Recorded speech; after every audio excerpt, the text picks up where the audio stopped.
GST.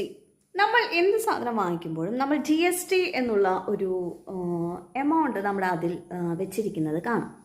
അപ്പോൾ 18% GST എന്ന് പറയുമ്പോൾ 18% നമ്മൾ GST ആയിട്ട് കൊടുക്കാറുമുണ്ട്. അപ്പം ഒരു പ്രോഡക്റ്റിന് 18% GST എന്ന് പറയുമ്പോൾ മുഴുവനും കസ്റ്റമേഴ്സിൻ്റെ കയ്യിൽ നിന്നാണ് എടുക്കേണ്ടത് എന്ന് ചോദിച്ചാൽ മുഴുവനുമായിട്ടും കസ്റ്റമേഴ്സിൻ്റെ കയ്യിൽ നിന്നല്ല എടുക്കേണ്ടത്. നമ്മൾ ഒരു പ്രോഡക്റ്റ് ഇപ്പോൾ റോ മെറ്റീരിയൽ ടു ഒരു കമ്പനി റോ മെറ്റീരിയൽ വാങ്ങിക്കുന്നു. അപ്പോൾ വാങ്ങിക്കുന്ന കമ്പനിയാണ് സത്യം പറഞ്ഞാൽ GST കൊടുക്കേണ്ടത്. ആർക്ക് കൊടുക്കേണ്ടത്? ആരുടെ കയ്യിൽ നിന്നാണ് വാങ്ങിക്കേണ്ടത് അവർക്ക് കൊടുക്കേണ്ടത്.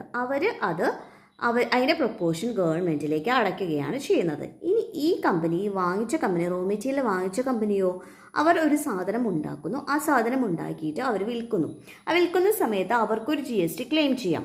അതാണ് ഔട്ട്പുട്ട് ടാക്സ് ക്രെഡിറ്റ് എന്ന് പറയുന്നത്. അപ്പോൾ ഈ ഔട്ട്പുട്ട് ടാക്സ് ആരാണ് കൊടുക്കേണ്ടത്? അത് വാങ്ങിക്കുന്ന ആളാണ് കൊടുക്കേണ്ടത്.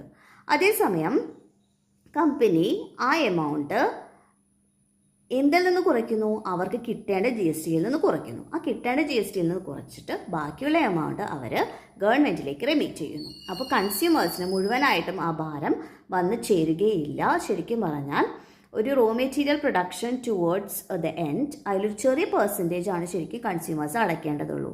ഇതിനേക്കാൾ കൂടുതലായിട്ട് ഒരു കമ്പനി കൺസ്യൂമേഴ്സിന് അത് കൊടുക്കേണ്ടതായിട്ടില്ലാത്ത ഒരു എമൗണ്ട് കൺസ്യൂമേഴ്സിൻ്റെ കയ്യിൽ കെട്ടിവെക്കുകയാണെങ്കിൽ അത് കുറ്റകരമാണ്. ശരിക്കും ഇത് ആൻറ്റി പ്രോഫിറ്റിയറിംഗ് ലോസ് പ്രകാരം ബാൻ ചെയ്തിട്ടുള്ളതാണ്. അതുകൊണ്ട് തന്നെ നമ്മൾ ഏത് സാധനം വാങ്ങിക്കുമ്പോഴും ഈ കാര്യത്തെക്കുറിച്ചും കൂടി അവെയർ ആയിരിക്കണം.